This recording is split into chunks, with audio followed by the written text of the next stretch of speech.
আজকে আমেরিকা ইরানের উপর হামলা শুরু করছে। মার্কিন সেনাদের মাছ মাংস গলদা চিংড়ি খাওয়াবার খবর মিলেছে।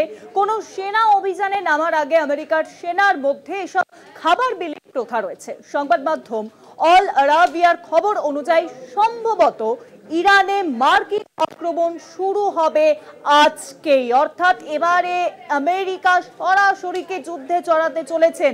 আমেরিকা ইরানের উপর কি এবার হামলা শুরু করতে চলেছে এই প্রশ্ন সামনে আসছে, কারণ মার্কিন সেনাদের ইতিমধ্যেই মাছ মাংস থেকে শুরু করে গলদা চিংড়ি খাওয়াবার খবর মিলছে। আর এই খাওয়ানো হয় কারণ কোনো সেনা অভিযানে নামার আগে আমেরিকার সেনার মধ্যে এসব খাবার বিলির প্রথা রয়েছে।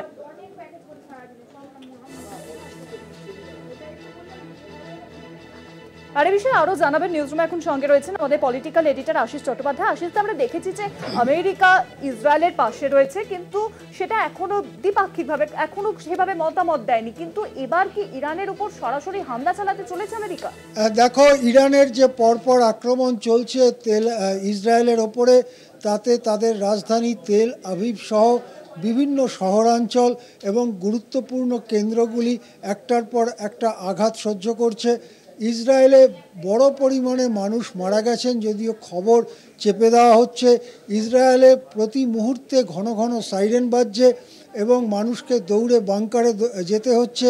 এবং যত সহজে ইরানকে কাবু করা যাবে বলে মনে করেছিল ইসরায়েল, মোটেই ব্যাপারটা তত সহজ হচ্ছে না। বরং কখনো মনে হচ্ছে ইরান এগিয়ে যাচ্ছে, কখনো মনে হচ্ছে ইসরায়েল এগিয়ে যাচ্ছে, কিন্তু যুদ্ধ সহসা শেষ হওয়ার কোনো সম্ভাবনা নেই। এই পরিস্থিতিতে ট্রাম্পের সামনে প্রশ্ন, তিনি কখন যুদ্ধে যোগ দেবেন বা আদৌ যোগ দেবেন কিনা। এর মধ্যেই আল আরাবিয়া নামে সংবাদ মাধ্যম তারা গুরুত্বপূর্ণ খবর করেছে। তারা এই খবর করেছে যে মার্কিন সেনার মধ্যে মাছ মাংসের টুকরো এবং গলদা চিংড়ির খাবার বিলি করা হচ্ছে।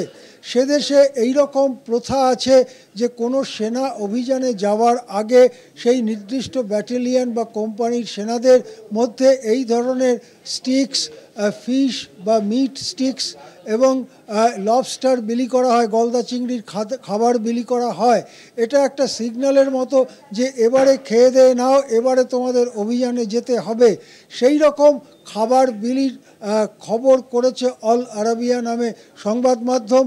এর দ্বারা অনেকেই মনে করছেন হয়তো আসন্ন আমেরিকার এই যুদ্ধে ঢুকে পড়া আসন্ন। সেক্ষেত্রে আমেরিকা সরাসরি হামলা চালাতে পারে ইরানের পারমাণবিক কেন্দ্রগুলোর ওপরে। তার মধ্যে বেশ কয়েকটি রয়েছে পাহাড়ের নিচে, অনেক গভীরে মাটির মধ্যে।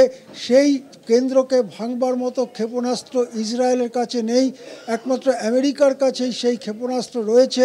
সেই ক্ষেপণাস্ত্র আঘাত করতে পারে ইরানে। এদিকে কিছুক্ষণ আগের খবর, ইরান কিন্তু জানিয়ে দিয়েছে যদি আমেরিকা এই যুদ্ধে অংশগ্রহণ করে তাহলে অতি খারাপ ফলাফল আমেরিকার জন্য অপেক্ষা করছে। এখন দেখা যাক সত্যিই আজকে রাতে ইরানের বিরুদ্ধে আমেরিকার ক্ষেপণাস্ত্র ধেয়ে যায় কিনা।